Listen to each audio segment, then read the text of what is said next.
Hello again. Let's talk about how to grow mushrooms at home. And of course, once again, you can research on the internet and get plenty of information from there. But I'll just share my own experience that I have, and hopefully that would make some of the things that are confusing from reading stuff on the internet to be a little more understandable. Right now, the only strain of mushrooms that I have is called lion's mane. I attended a mushroom growing class a couple of years ago, 2 years, I think, maybe 3. And part of the deal in the class was that you could get 2 mushroom kits to start growing. And I took only one and took a certificate for a second one. So if I can locate those guys that taught the class, I could get another strain of mushrooms. And they have one that is been conditioned to Utah environment. And so I would like to grow them outside on logs of wood. So let me show you the mushroom setup that I have right now.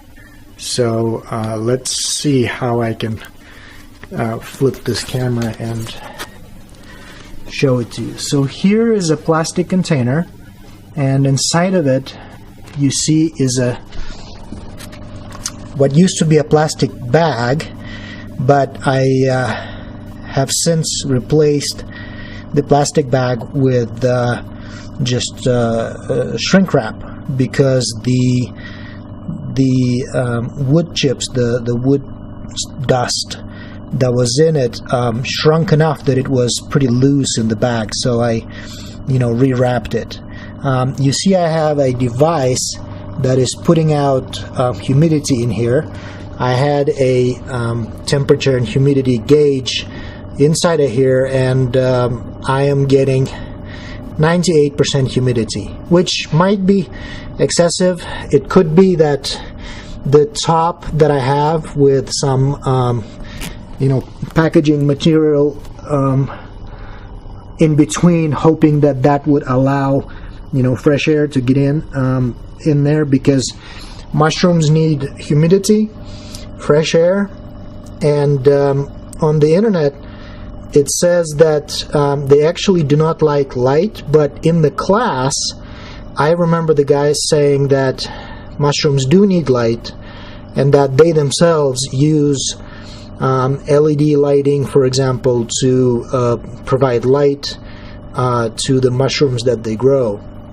So in this wrapped wood chips sawdust, you may be able to see the white network-like substance that is covering pretty much all of the this whole block of wood chips, wood dust, and that's called mycelium, and that's the network. That's really what mushroom is.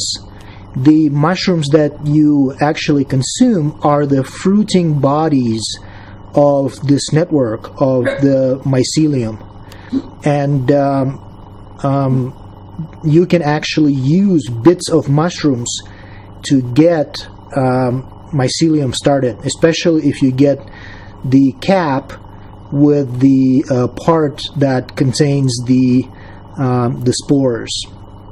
The battery in my camcorder is dying, so let me pause for a sec and replace the battery. Okay, I'm back. Fresh battery in the camcorder, so we can continue.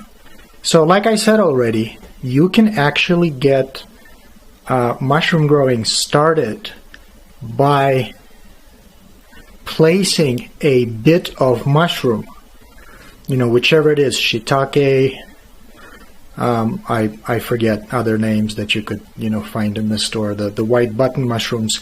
Although the white button mushrooms, I think they want a different medium. It's not as easy. They're not the wood breaking kind of mushrooms. Most of the mushrooms are breaking down the protein in wood that's called lignin, which pretty much nothing else can break down. And mushrooms are one of the, fungus, if you will, that is able to break down wood. And, so that's what makes them interested.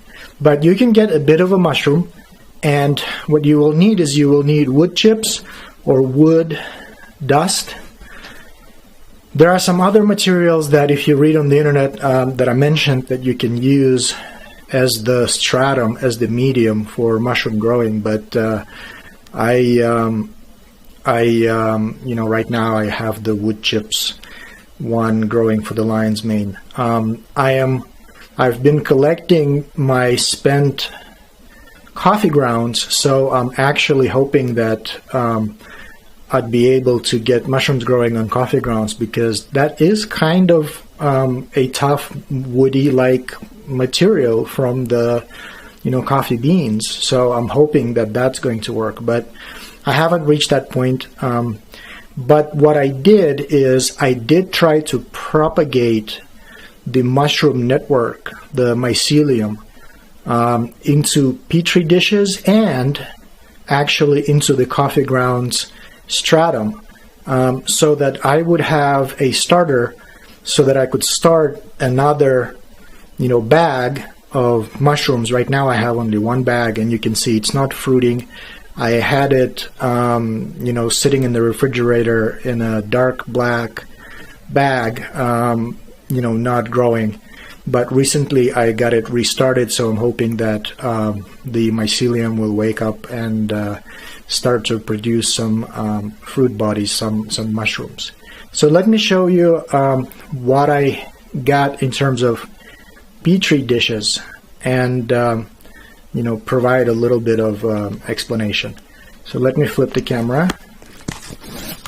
Okay, so here we have, let me go, we've got a pretty sunny day. Let's see, so this one I can open up. So you see there's a petri dish, and let's see how well the camera works. And what I did is I took a piece of the lion's mane mushroom. Let's see how well the camera can zoom. Nope.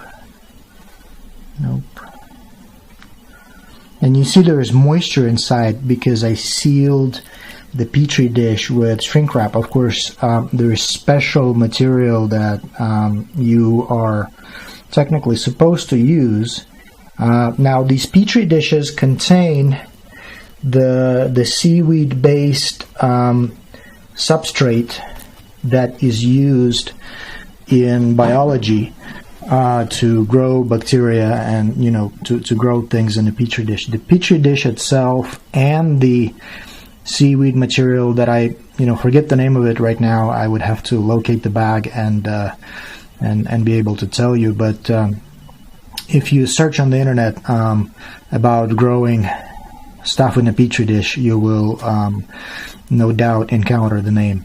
So what I did is I took a bit of mushroom and placed it into this sterilized environment. The seaweed material gets boiled in a pressure cooker, as well as the petri dishes get boiled. Everything gets sterilized, and then of course it needs to cool down, and then you place a bit of mushroom in there.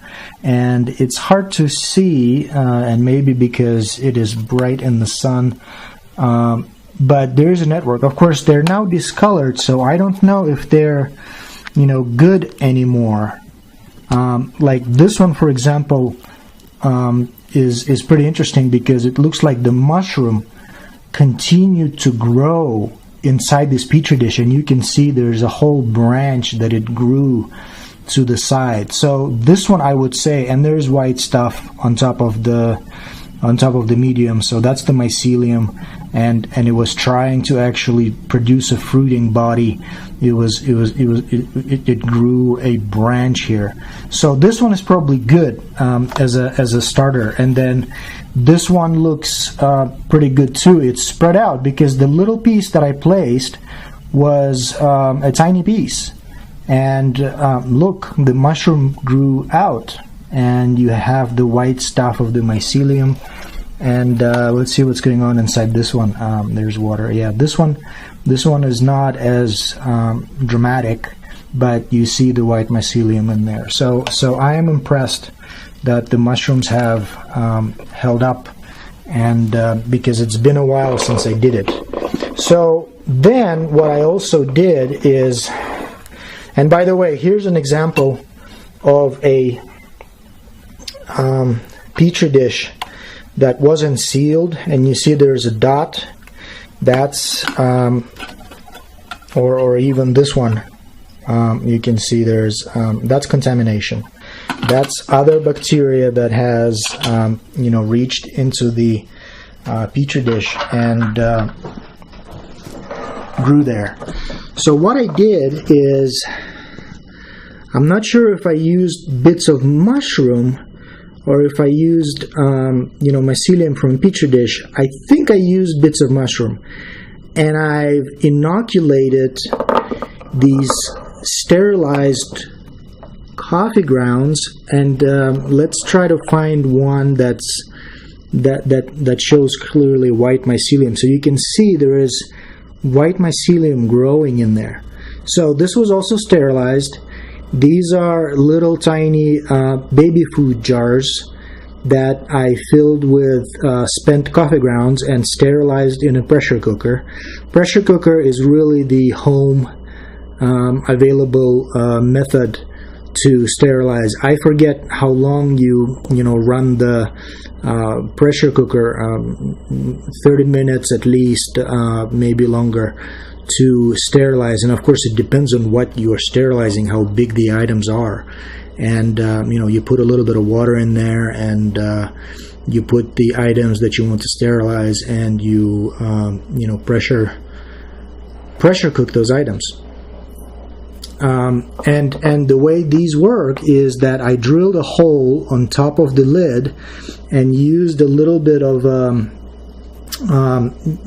filler material, synthetic filler material that goes inside kids' toys, plush toys, and pillows and whatnot.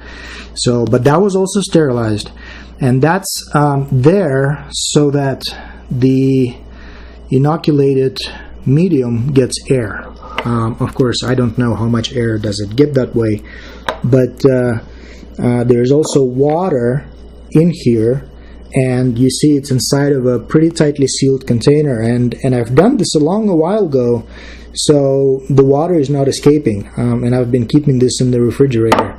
So there's the starter, and this is the baby food empty jar that I can demonstrate to you that I used.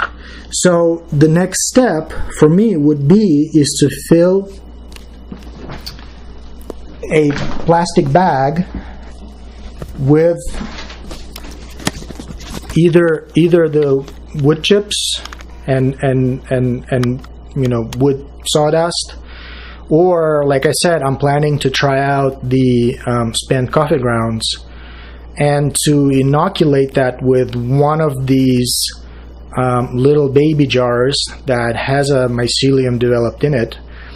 And once again, I would have to sterilize that bag of spent coffee grounds so that any other bacteria that might be in there, fungus and bacteria, die. Funguses are usually more robust than bacteria, but then of course there is E. coli and things like that are pretty resilient, and it takes a while to sterilize something like that. So definitely research on the internet how long do you need to run a pressure cooker to sterilize something. So in any case, I would sterilize a bag of medium, and then I would inoculate it with the contents of one of these baby food jars, and then place it into a plastic container just like I demonstrated, so that I can have high humidity. And you know, from what I've read, the mushrooms, and I don't remember from the class, I don't remember what temperature do they need, but you know, the internet says they prefer cooler temperatures.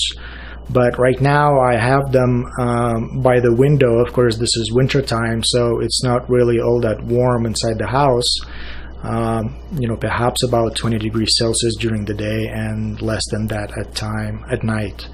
But I also placed it by the window because, like I said, in the class, I remember it was mentioned that the mushrooms do need light. So it's winter time, they get light, not as much light as it would have been in the summer, and the sun is not you know, that hot during the winter, so the container doesn't heat up all that crazy. So in any case, if I were to get another bag going, that's what I would do, is sterilize it, let it cool down, inoculate it with the starter from one of my baby jars, and then place it into a humid environment, and let the mycelium grow. So the mycelium first would need to spread and populate all of the medium before it's ready to sprout some fruit bodies, some actual mushrooms. And I don't have a mushroom to demonstrate to you. Lion's mane is a really interesting looking mushroom. I have some pictures of it, but I don't know if I would know how to insert it into a video. I would have to look, maybe as a cover picture for the video. But in any case, this is my experience with mushroom growing. So I hope this was informative for you, and I will talk to you later. Bye.